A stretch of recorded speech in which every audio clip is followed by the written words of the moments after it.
¿Cómo se supone que los ministros del Evangelio vamos a poder hacer la obra del Señor cuando este tipo de persona está tratando de infiltrarse en las iglesias vestidos de ovejas, disfrazados de ovejas? Algo interesante en esta lista de adjetivos, si tú la puedes leer en el idioma original, te vas a dar cuenta que la lista comienza con dos palabras que poseen el prefijo philos, que significa amor. Dice amadores de sí mismos y amadores del dinero, philarguro, amadores del dinero. Pero la lista termina con otras dos palabras que tienen el mismo prefijo. Eso no se ve en español, pero dice amadores de los deleites en vez de ser amadores de Dios. De manera, mis hermanos, que el problema de esta gente no radica en el hecho de que ellos hacen cosas malas. Se trata de algo más profundo. Su corazón está tan dañado, sus corazones están tan dañados que ellos aman lo que no deben amar y ellos aborrecen lo que no deben aborrecer. Es de esa fuente corrupta que brota todo lo demás. Y de hecho, de paso, ¿saben por qué mucha gente prefiere seguir las enseñanzas de hombres como estos en vez de seguir las enseñanzas de los predicadores fieles de la palabra de Dios? Porque sus corazones están tan dañados como el corazón de sus maestros. Es por eso que las iglesias de la prosperidad están llenas de gente. Están llenas de personas amadores de sí mismas y están llenas de personas amadoras del dinero. Los que predican se aman a sí mismos y aman el dinero, y los que lo escuchan se aman a sí mismos y aman el dinero. Por eso están llenas de personas. Ahora bien, ¿hay algo que nosotros como pastores podamos hacer o decir que sea capaz de cambiar radicalmente el curso de los afectos de esas personas? ¿Existe algún programa, existe algún tratamiento psicológico que sea capaz de cambiar el corazón de estas personas para que en vez de ser amadores de sí mismos, amen a Dios y a los demás? Para que en vez de ser amadores del dinero, amen la verdad. ¿Qué podemos hacer nosotros? Nada. Nada. No tenemos capacidad para hacer eso. No podemos cambiar el curso de los afectos de esas personas. Esas personas no pueden cambiar porque no quieren cambiar. Y nosotros no podemos hacer absolutamente nada en nuestra propia capacidad para cambiar el curso de sus afectos. Esa es una de las razones por la que el ministerio nunca ha sido fácil y nunca lo será. Versículo 10. Pero tú has seguido mi doctrina, conducta, propósito, fe, longanimidad, amor, paciencia, persecuciones, padecimientos como los que me sobrevinieron en Antioquía, en Iconio, en Listra, persecuciones que he sufrido y de todas me ha librado el Señor. Y también todos los que quieren vivir piadosamente en Cristo Jesús padecerán persecución. Mas los malos hombres y los engañadores irán de mal en peor, engañando y siendo engañados. Engañando y siendo engañados. Esa no parece ser una nota muy alentadora para un joven pastor como Timoteo, que para colmo de males podemos inferir de las cartas de Pablo que Timoteo tenía una tendencia a retraerse. Y Pablo tiene que decirle: Timoteo, Dios no nos ha dado espíritu de cobardía, sino de poder, de amor y de dominio propio. Mis hermanos, ¿qué consejo podemos darle a Timoteo ante la realidad de los problemas y dificultades que él va a tener que enfrentar en un mundo tan dañado como ese? ¿Qué consejo podemos darle a un joven pastor aquí? Ahí es donde entran en juego los expertos en mercadotecnia eclesiológica, diciéndonos que ante esa realidad nosotros debemos ser innovadores.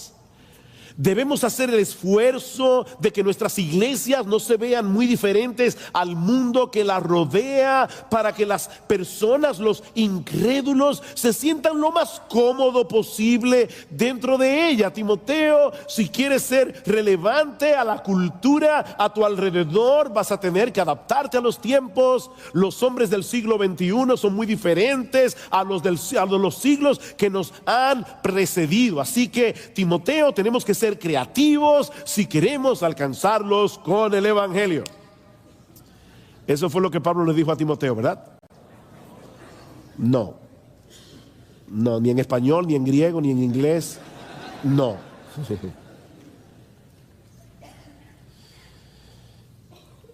Alguien dijo muy sabiamente, la forma, lo voy a decir tranquilo, yo a veces soy enfático, lo voy a decir tranquilo para que caiga así. La forma más eficaz de alcanzar al mundo con el evangelio no es proveyendo a las personas las mismas cosas que ellos ya tienen en el mundo, sino más bien ofreciéndoles una alternativa que solo Dios puede dar, su palabra. Versículo 14. Pero persiste tú. ¿Ven el contraste? Timoteo, aquí están los falsos maestros, amadores de los deleites más que de Dios, amadores de sí mismos, amadores del dinero, y mucha gente que tienen ese mismo amor, van a seguir por montones a esa gente. Pero tú persiste en lo que has aprendido y te persuadiste. Sí, Timoteo, yo sé que la iglesia de la esquina está repleta de personas y la tuya parece que no crece, yo lo sé, pero persiste tú en lo que has aprendido y te persuadiste, sabiendo de quién has aprendido. Loida y Eunice, la madre y la abuela de Timoteo, eran mujeres piadosas que habían seguido la tradición de Israel de enseñar a la próxima generación la palabra de Dios. Me encantó en una entrevista que le hicieron a John Piper, que le preguntaron: ¿por qué tú crees que la Biblia es la palabra de Dios? Y él dijo: la primera razón es porque mi mamá me lo dijo. Mi mamá me lo enseñó así, y ella no me va a hacer mal. Timoteo le dice: recuerda de dónde tú has aprendido, también de mí, dice Pablo, y de tu mamá y de tu abuela, sabiendo de quién has aprendido. Y aquí vienen las razones que Pablo le da a Timoteo. Dice: persiste en eso, sabiendo que desde la niñez has sabido las sagradas escrituras, las cuales te pueden hacer sabio para la salvación por la fe que es en Cristo Jesús.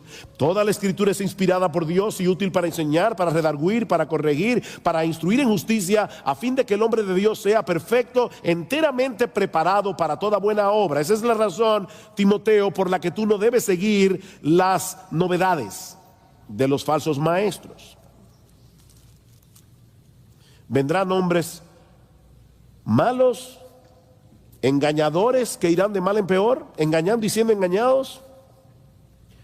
Pero en lo que respecta a ti, mantente firme, no te apartes de las convicciones doctrinales que hasta ahora te han dominado con respecto a la palabra de Dios. Y esto, Timoteo, por tres razones. En primer lugar, porque solo las sagradas escrituras tienen la capacidad de hacerte sabio para la salvación por la fe que es en Cristo Jesús. ¿Vieron en el versículo 15?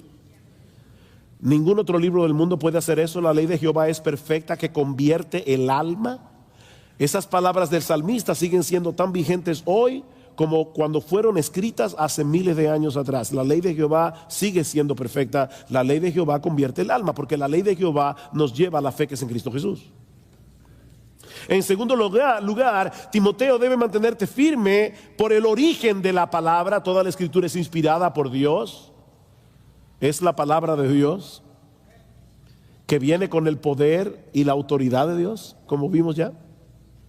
Y en tercer lugar, porque la escritura es suficiente para llevar a cabo el propósito para el cual Dios la inspiró: para enseñar, redarguir, corregir, instruir en justicia, para equipar al hombre de Dios para que pueda hacer la obra.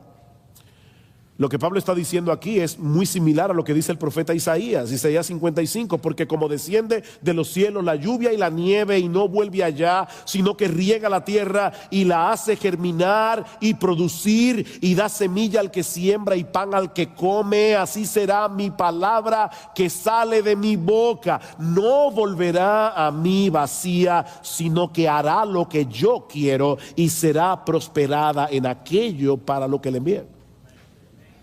Qué glorioso. Predica la palabra, porque Dios va a hacer con su palabra lo que Él quiera. No con la mía ni con la tuya, sino con la de Él, con su palabra. A la luz de esa realidad, ¿qué debemos hacer nosotros, los pastores y predicadores? Capítulo 4. Te encarezco delante de Dios y del Señor Jesucristo, que juzgará a los vivos y a los muertos en su manifestación y en su reino, que prediques la palabra, que instes a tiempo y fuera de tiempo, redarguye, reprende, exhorta con toda paciencia y doctrina, porque vendrá tiempo cuando no sufrirán la sana doctrina, sino que teniendo comezón de oír, se amontonarán maestros conforme a sus propias concupiscencias y apartarán de la verdad el oído y se volverán a las fábulas. Yo no tengo el don de interpretación de lengua. Tienes que decirlo vos. ¿Qué debe hacer Timoteo? Predica la palabra. Predica la palabra. Y de paso esa frase está en modo imperativo. Lo que significa que no es una opción, entre otras opciones, no es una sugerencia, es una orden. Dios nos manda a proclamar como heraldos la palabra de Dios. Eso es lo que significa la palabra predicar, es la palabra keruso, proclamar en alta voz como un heraldo.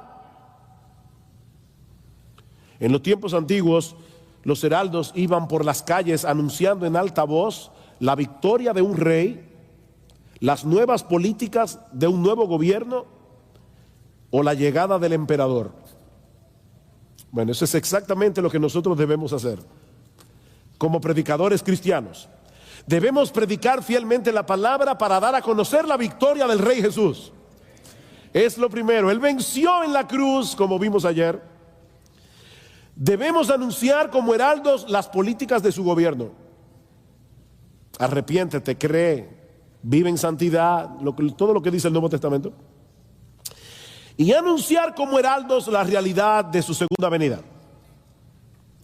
Comentando acerca de este texto, alguien dice que la predicación de la palabra centrada en el Evangelio es el único medio ordenado por Dios para preparar a los pecadores para la llegada de ese día. ¿Cuál día? El día de la segunda venida. Así que lo que Pablo está diciendo aquí es: Timoteo, los tiempos son peligrosos, los creyentes son perseguidos por causa de su fe, los engañadores irán de mal en peor, pero tú, Timoteo, predica la palabra a tiempo y fuera de tiempo. Es decir, cuando sea factible hacerlo, cuando sea peligroso hacerlo. Timoteo, aunque todo el mundo te diga que la predicación de la palabra ya dejó de ser relevante en una cultura dominada por los videos, predica la palabra. Predica la palabra. No sustituyas la predicación de la palabra en la iglesia absolutamente por nada. Quita los títeres, Timoteo. Saca los payasos. ¿Saben que hay iglesias que tienen payasos? Y hay predicadores que son unos payasos aunque no estén disfrazados.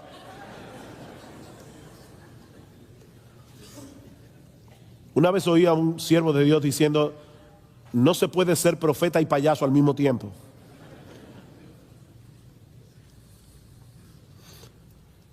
Predica la palabra, redarguye, reprende, exhorta con toda paciencia y doctrina. Y la paciencia es necesaria, mis hermanos, por dos razones. En primer lugar, porque los cambios no se producen de la noche a la mañana. Los pastores a veces quieren, ya predicaron del amor y todos se aman. Ya predicaron del chisme, nadie chismea. No, eso no funciona así. No funciona así. Los cambios no se producen de la noche a la mañana. Pero la segunda razón por la que Pablo nos dice que debemos tener paciencia es por lo que dice en el versículo 3. Dice: porque vendrán tiempo cuando no sufrirán la sana doctrina. Por eso debemos tener paciencia. Sino que teniendo comezón de oír, se amontonarán maestros. ¿Ustedes se imaginan eso? Personas amontonándose falsos maestros para que les rasquen el oído, para escuchar lo que ellos quieren escuchar. Como dice William Hendrickson, el anhelo de esta gente es tener maestros que se adapten a sus propios caprichos o a sus gustos pervertidos. Pero tú, Timoteo, ven versículo 5, otra vez el contraste, pero tú. Hay 3 pero tú en el texto. En el versículo 10, en el versículo 14 del capítulo 3 y en el versículo 5 del capítulo 4. Eso es lo que hacen los falsos maestros. Pero tú eres diferente. Tú eres un siervo de Dios. Pero tú, sé sobrio en todo. Versículo 5. Es decir, Timoteo, mantente en tu sano juicio. No te dejes arrastrar por el deseo de esta gente de ver y escuchar cosas sensacionales y extravagantes. Timoteo, sé sobrio.